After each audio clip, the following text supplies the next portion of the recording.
Bonjour tout le monde, j'espère que vous allez bien. Bienvenue à un autre épisode de Satya, le podcast d'Idolem Villeray. Puis aujourd'hui, je suis vraiment excitée parce qu'on est sur le 4e épisode de l'Académie des chakras. Donc comme vous le savez peut-être, à chaque semaine, on a un podcast sur un chakra différent pour coïncider avec l'Académie des chakras qu'on a au studio. Puis à chaque semaine, je reçois une nouvelle personne qui va donner justement l'atelier sur ce chakra. Puis aujourd'hui, j'ai Juliette avec moi. Allô Juliette! Salut! Comment tu vas ce matin? Parce que on est le matin, peut-être pas vous, mais nous, c'est tôt. Ça va bien, ça va bien. En forme? Oui. Good! Aujourd'hui, on parle de Anahata, qui est le chakra du cœur. Puis je suis vraiment excitée. Je suis vraiment excitée parce que c'est un de mes chakras préférés pour lequel j'ai vraiment beaucoup de choses à dire. J'imagine que toi aussi. Tu m'aideras si jamais. C'est ça. L'année passée, j'avais donné l'atelier de l'Académie des chakras sur Anahata parce que c'est ça. Je l'aime beaucoup. C'est un chakra qui me parle beaucoup. J'imagine que toi aussi, si tu avais envie de donner ton atelier sur ce chakra-là, est-ce que tu as envie de dire deux petits mots sur ce qui signifie, en fait? Oui, bien, pour moi, en ce moment, on dirait que c'est vraiment un chakra qui est présent, autant dans les postures physiques de yoga que dans ma tête. J'essaie d'ouvrir mon cœur plus. Je pense que des fois, la vie est ce qu'elle est, puis on est stressé, on fait notre train-train quotidien, puis on oublie de s'ouvrir. On se referme un peu sur nous. Puis l'hiver aussi, ça fait ça, j'ai l'impression. On est comme tout encabané dans nos maisons. Fait que Puis dans nos habitudes? Dans nos habitudes, nos limitations mentales qui se cristallisent un petit peu. Fait que j'adore travailler le chakra du cœur, puis ma posture en ce moment, c'est le poisson. Poisson supporté avec les blocs, d'ouvrir le cœur. J'essaie de le faire legit à tous les jours. Tous les matins. Vraiment. Ça, des fois, c'est le matin, des fois, c'est le soir. Le soir. Tu sais, après avoir comme passé la journée plus recroquevillée, tu sais, Comme je suis présente. Ouais. On oublie tout le temps notre posture, tu sais, au fil de la journée, mais comme d'ouvrir, puis je reste longtemps dedans, puis c'est comme... Wow! Vraiment une révélation cette année pour moi. Wow! Rien de moins. Rien de moins. Fait que le chakra du cœur, ça me parle. Clairement. Mais c'est full parfait. Puis moi aussi, la posture du poisson, c'est une posture supportée. Supportée, c'est important de le dire, parce que le poisson pas supporté, c'est la même posture, mais pas de bloc. Là. Fait que ça implique vraiment beaucoup les muscles érecteurs de la colonne vertébrale. Puis c'est comme... C'est intense. C'est plus une posture régénératrice, mettons. Là. Versus le poisson qui est supporté, il y a une ouverture, il y a une extension, mais tu peux vraiment te déposer. Exact. Puis ce que j'aime beaucoup nommer quand on fait le poisson dans mes cours, c'est vraiment, j'associe ça au lâcher-prise. Parce que tu fais vraiment confiance au bloc. Fait que c'est comme de... Puis on est full vulnérable parce qu'on est très ouvert au niveau de nos organes internes, notre cœur, qui sont comme l'essentiel, là, tu sais. Puis fait que c'est vraiment de laisser la vulnérabilité, d'ouvrir son cœur, puis de lâcher prise. Fait que c'est des gros thèmes quand même. Vraiment. Puis le lâcher prise, j'ai envie de faire du pouce là-dessus parce que je pense que c'est vraiment Anahata. Anahata, ça représente l'amour inconditionné, la compassion saine, mais il y a aussi une composante de détachement dans Anahata, puis d'être capable... Puis détacher, j'ai toujours eu beaucoup de difficultés avec ce terme-là parce que je suis une personne très, très, très émotive qui aime être émotive, là, qui aime vivre la vie de cette manière-là, genre vraiment comme impliquée dans ma vie, puis avec beaucoup d'intensité, puis beaucoup d'émotivité. Fait que l'idée de détachement, ça m'a toujours buggée un petit peu parce que j'étais comme, mais j'ai pas envie d'être détachée des choses que je fais. Puis... c'était dans notre formation où une de nos formatrices disait, mais c'est pas en fait d'être détaché des émotions, c'est d'être capable de vivre l'émotion, mais de pas de laisser l'émotion te faire vivre. J'étais comme, honnêtement, c'est la nuance que j'avais besoin pour comprendre que l'émotion, elle est là, elle va émerger, puis... Elle va te traverser, mais elle est là pour te traverser, non rester à l'infini. C'est pas ça qui va conditionner. Exact. En fait, ce que je vais faire. Ouais, fait qu'il y a une forme de lâcher prise dans le sens où tu peux pas t'accrocher à cette chose-là, à cette émotion-là. Elle va monter. Tu la vis, tu la nommes, mais il faut aussi que tu la laisses aller quand elle est prête à partir. Il faut pas s'accrocher, puis... Mais c'est non seulement s'accrocher, mais c'est comme en mettre. Tu sais, la couche de plus de comme je suis triste, oh non, pourquoi je me sens triste, puis d'aller loin là, puis de comme rester, puis que l'émotion se transforme en fait en sentiment. C'est pas ce qu'on souhaite. Ça reste trop longtemps pour rien, tu sais. Fait que c'est de comme vraiment une émotion, c'est energy in motion. It has to move. Tu sais, ça doit te traverser, puis il faut la vivre parce que sinon elle reste juste bloquée dans le corps. Ouais. Puis ça fait plein de mots de toutes sortes. Mais ouais, c'est vraiment de la laisser. Puis c'est facile à dire, là, tellement. Oh mon Dieu, mais c'est... Puis on n'a jamais appris ça quand on était jeune. Fait qu'on est comme conditionné tout weird, là. Mais ouais, travailler là-dessus, c'est sûr que c'est super important. Puis, tu sais, au niveau d'un chakra du cœur déséquilibré, justement, il y a, tu sais, la possessivité, tu sais... Ou comme être super fermé puis jamais se laisser ouvrir, tu sais, ouvrir son cœur aux amitiés, à l'amour, tu sais, on s'entend que c'est tellement important dans notre vie de tous les jours, tu sais, même si tu es avec quelqu'un en relation, tu peux quand même te fermer, tu sais, par rapport à, tu sais, tu vis des choses difficiles puis comme au lieu d'aller vers l'autre puis d'avoir une ouverture, ben tu te refermes sur toi-même puis tu t'accumules ça, fait que c'est un chakra comme incroyable. Honnêtement, c'est vraiment un chakra incroyable. Puis je pense qu'Anahata, c'est une manière d'être avec, d'être au monde, puis d'être avec les autres et le monde. Puis je pense à ça parce que tu disais justement, quand tu es en relation, mais je veux dire, être en relation, c'est... Je vais te dire ça, c'est un gros statement. C'est le propre des êtres humains. Là. Je veux dire, on est toujours avec. On est un être social, absolument. On est toujours avec des autres. Puis même si... Puis même avec soi-même. Mais c'est ça. Il y a toujours cette relation. Oui, même, on peut même se fermer notre cœur à nous-mêmes. On peut même, genre, pas être avec soi. Tu sais, on peut se refermer à soi-même. On peut faire plein de choses qui nous auto-sabotagent. Tu sais, des habitudes qui sont juste là comme pilote automatique puis qu'on n'y pense même plus puis que ça, c'est juste parce qu'on veut pas être avec soi. Genre. Fait qu'on est... Tu sais, on a beaucoup... C'est comme un peu... pour moi, c'est comme le mal du siècle, un peu comme au niveau de l'anxiété puis de ne pas être capable d'être dans l'inconfort, tu sais. Comme parce que ce travail-là nécessite énormément d'inconfort. Exact. Énormément de... Dans le beau puis dans le moins beau, tu sais. C'est ça, l'amour inconditionnel, si on y revient, qui est vraiment comme le chakra du cœur, c'est ça, c'est l'amour inconditionnel. Puis autant avec soi qu'avec les autres, tu sais, commencer avec soi dans... Qu'est-ce que ça veut dire, inconditionné pour toi? Oui, inconditionnel, je dirais que c'est de s'accueillir, comme on dit, tu sais, dans le beau puis dans le moins beau, tu sais. Puis d'accueillir les gens qu'on aime, tu sais, quelqu'un comme une amie de longue date, un coup de cœur d'une personne dans ta vie, tu l'aimes inconditionnellement. Tu sais, peu importe ce qu'elle fait, tu vas juste être là pour elle. Tu vas l'accepter, tu vas l'aider dans ce qu'elle vit. Puis de faire ça, commencer avec soi, puis le faire pour soi, c'est vraiment pas facile. Tu sais, on n'apprend pas non plus à nous aimer nous-mêmes. Parce que c'est tellement le travail d'une vie. C'est vraiment ça. Puis Anahata, pour moi, c'est vraiment comme... en t'entendant parler, je vois que toi aussi, c'est comme... Ça fait, mettons, 2 ans là, que je suis genre... OK, c'est mon travail. L'amour inconditionnel, mais l'amour... Moi, j'aime beaucoup dire non conditionné. Parce que c'est l'idée que j'aime...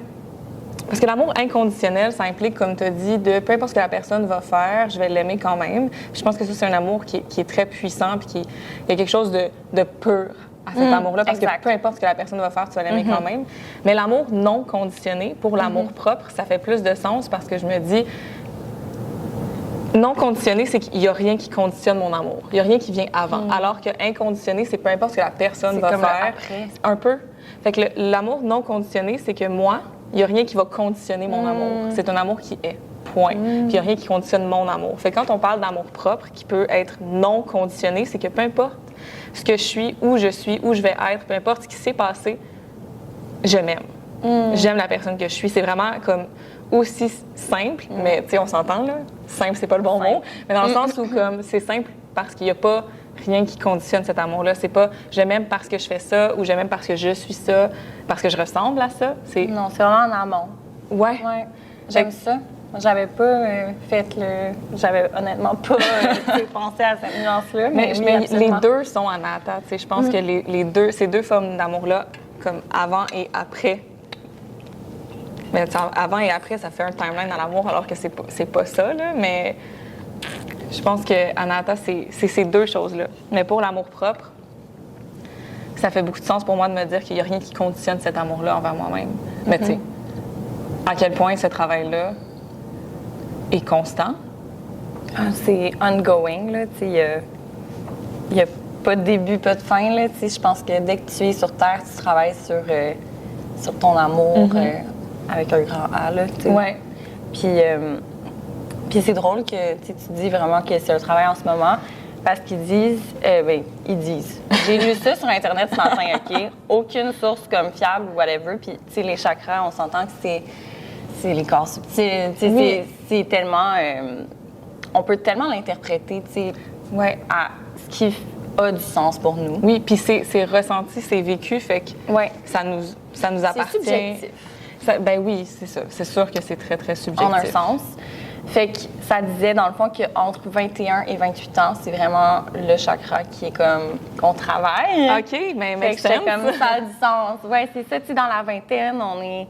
En tout cas, je sais pas si vous nous écoutez puis vous êtes dans la vingtaine ou non, mais je pense que... Puis toute une vie, ça c'est présent, mais c'est vraiment des années comme... charnière qu'on se bâtit en tant qu'humain, tu sais. C'est très toute vrai. notre vie, tu sais, on crée beaucoup de relations qui vont nous... qui vont durer, notre travail, c'est d'être aligné. Puis au point de vue personnel, tu sais, qu'est-ce qui est nos valeurs se définissent tellement, puis nos intérêts, puis tu sais, tout ce qu'on fait. En fait que... C'est une période de la vie où j'avais une amie qui disait ça, puis ça fait beaucoup de sens. Toutes les portes sont ouvertes.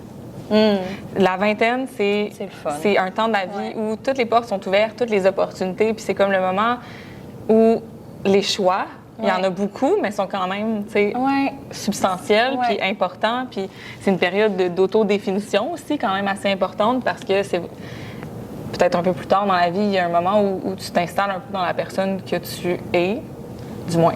C'est peut-être ce que j'ai observé, là. C'est peut-être pas vrai, là. Il y a toujours, on est en constant changement puis on n'est jamais une seule. Mais c'est vrai qu'avec le temps, on s'entend que... Mais c'est ça, la personnalité se forge de plus en plus avec le temps, c'est sûr. Mais je pense que si tu fais pas ce travail-là constant, un jour... Ça va revenir. Un jour, ça... Mais c'est que, oui, ça va revenir. Si tu le gères pas, évidemment, ça s'accumule puis ça fait juste grossir à l'intérieur de soi.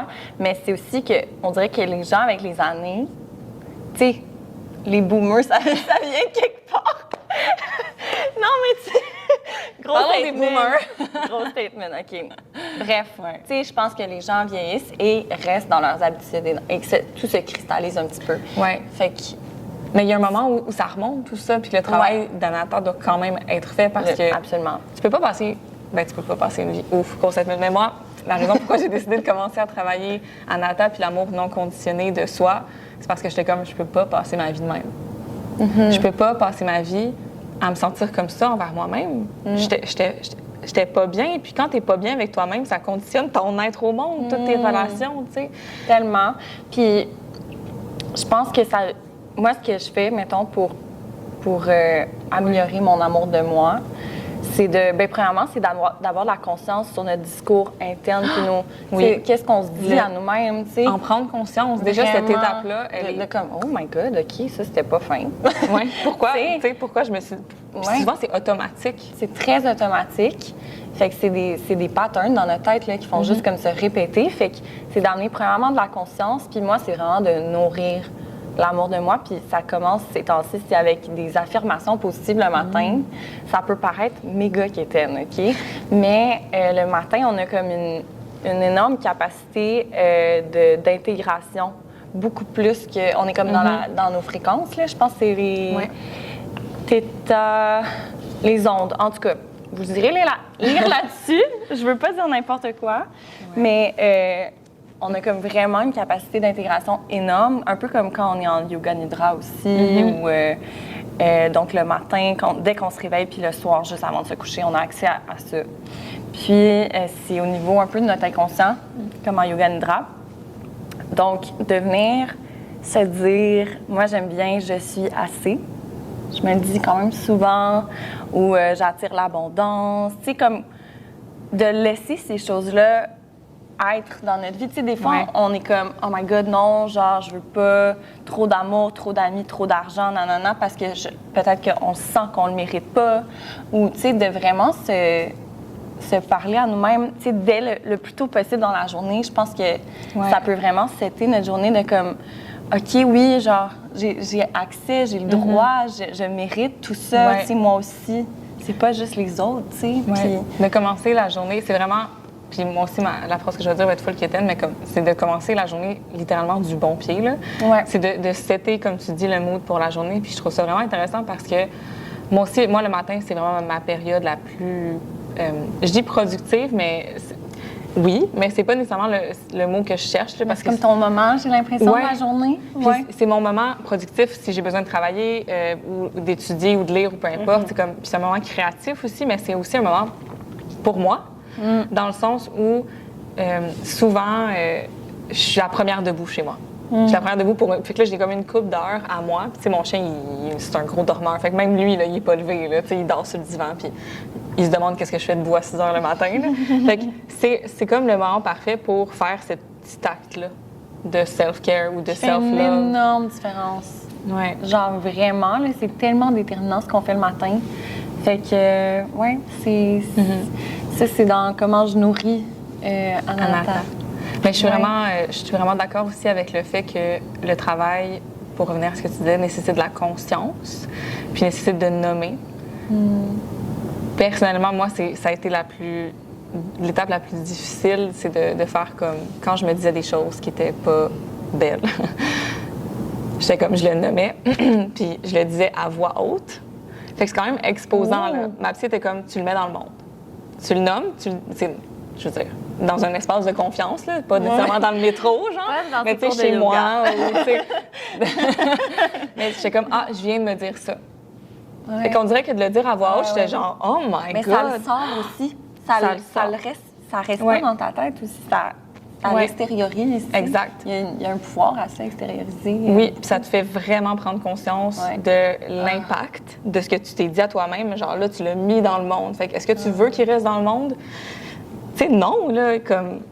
Puis elle me disait, tu fais la même chose de l'autre côté, tu sais, tes affirmations positives. Est-ce que tu les dis à voix haute ou tu les penses? Non, pour le moment, je les écoute. Parce que je le fais souvent en marchant. OK.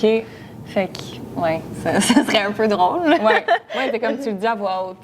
Quand mais t'aimes une partie de toi ou quand t'es heureuse, t'es bien, tu te sens confortable. T'es comme, tu le dis à voix haute, tu le mets dans le monde. J'étais comme... Mais tu sais, au début, c'était bizarre. Je me promenais chez moi puis je suis comme, je suis belle. Comme en faisant ta bouche. C'est ça. Je suis belle.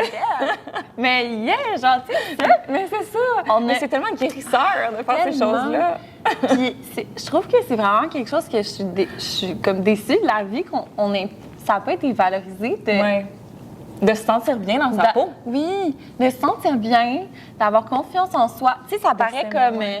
Ça apparaît comme, ben là, elle se pense bonne ou whatever. Tu sais, quand on était jeunes, c'était pas bien perçu. Comme, fallait que tu aies confiance en toi, mais. D'une manière vraiment cachée. Mais comme pas trop. Genre, faut que tu aies des insécurités puis tu les partages à tes amis pour qu'ils te disent, mais non, t'es bien. Ouais, c'est ça. Tu sais, c'était comme un peu toxique. Je sais pas, c'est pas. En tout cas, personnellement, moi, j'ai vraiment grandi dans un environnement comme ça. Oui, moi aussi. De beaucoup de comparaisons aux autres aussi, tu sais. Surtout avec les réseaux sociaux, c'est vraiment... Toi, tu as quand même une bonne présence sur les réseaux sociaux. Comment tu fais énorme. Oui, c'est ça, les jours. Mais t'es vraiment bonne, tu sais. Fait que comment tu trouves ça de... T'es fine. Merci. J'apprends à prendre mes compliments. J'aime ça dire... Mais ils sont beaux tes réseaux sociaux, puis on voit le travail qu'il y a derrière. Il y a un travail. Puis t'as une présence en plus, tu sais. T'es constamment là. Oui. Mais moi, ce que j'ai fait, puis ça fait longtemps, mais c'est vraiment de unfollow les gens qui m'inspiraient pas, qui m'amenaient rien, qui me faisaient sentir pas bien. Fait que ça a été de les couper. Puis pour vrai, j'essaie de scroller le moins possible. C'est vraiment difficile. Vraiment difficile. Mais le moins possible, tu sais. Parce que je sens quand même une comparaison. Tu sais, quand je regarde les stories des gens, je me dis, ils sont genre un endroit magnifique ou, tu sais, whatever. Puis je me compare, puis je suis comme, ah non, tu sais, moi, je vis pas ça. Mais l'affaire avec les réseaux sociaux, c'est qu'on sait tellement pas comment ils se sentent quand ils postent la story, tu sais. Oui, ils sont sur une plage, peut-être qu'ils, genre, sont en chicane avec quelqu'un.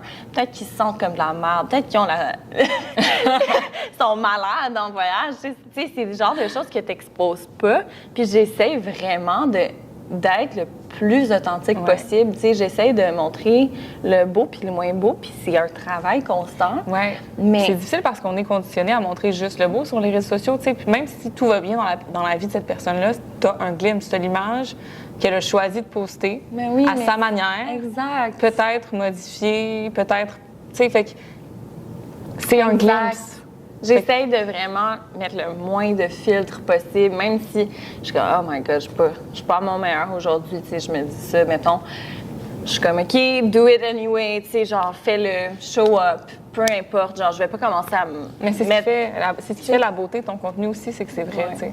Ouais, j'essaie vraiment d'être le plus vrai possible, puis ça reste que je choisis à chaque fois de le mettre, tu sais, c'est...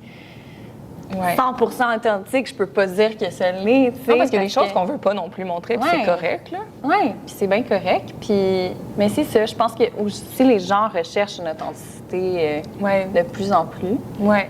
Puis voilà. Voilà, les réseaux sociaux. Les réseaux sociaux. Oui. Essayer d'avoir une relation saine avec ça, c'est pas facile. Puis je pense aux gens qui ont grandi avec les réseaux sociaux. C'est ça, nous, ça arrive un petit peu plus tard. Oh my God, que comme ça va les... Gros impact. Au niveau des filles, beaucoup, tu sais, puis leur... en tout cas, c'est un gros sujet, je pense qu'on va c'est pas... ça. On n'a pas nécessairement... On fera un autre... mais on fera un autre podcast sur... Je serais vraiment intéressée qu'on jase de comme yoga et réseaux sociaux. Parce que...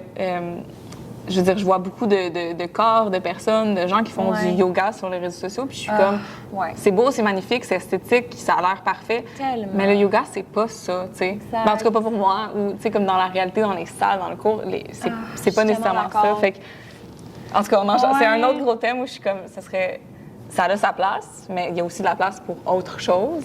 Même, en tout cas, on va conclure là-dessus, mais tu sais, même moi qui est prof de yoga et tout, mais moi, j'ai jamais été la grande... je fais des acrobaties, là, tu sais, comme c'est ça. zéro. Moi non plus. Je suis tellement dans... Moi, c'est genre mon espace que j'ai pas de pression, là, mon tapis. Fait que...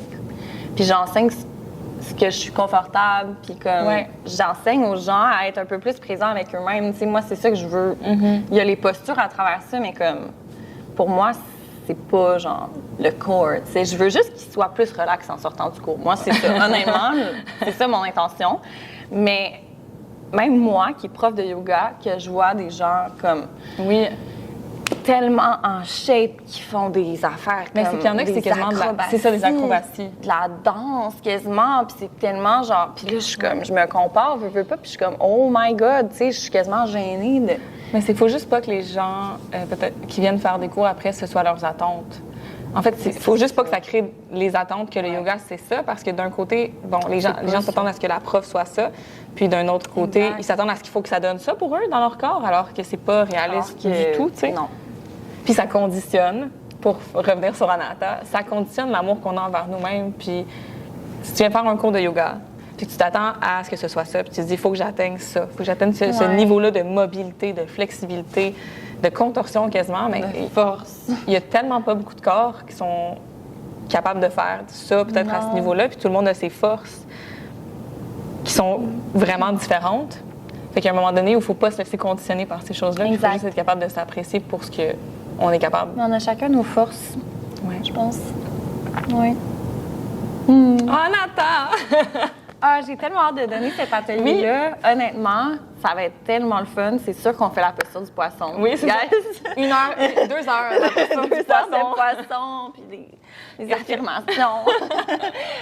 Qu'est-ce que tu as justement, concluons là-dessus sur ton atelier qui s'en vient? Puis, cette série de podcasts-là sont quand même courts parce que le gros de ce que vous allez dire, de ce que vous allez proposer dans l'atelier, bien, je veux que ça reste dans votre atelier. Fait que, en tout cas, donne-leur un petit glimpse de ce que tu vas faire pendant ton atelier. Bien, sérieux, si vous vous sentez appelé par ce qu'on vient de dire, si vous sentez que vous aviez vous avez de la curiosité, vous voulez plus d'informations sur Anahata, ça va tellement me faire plaisir de vous guider dans un atelier de 2 heures avec une bonne heure de pratique, probablement.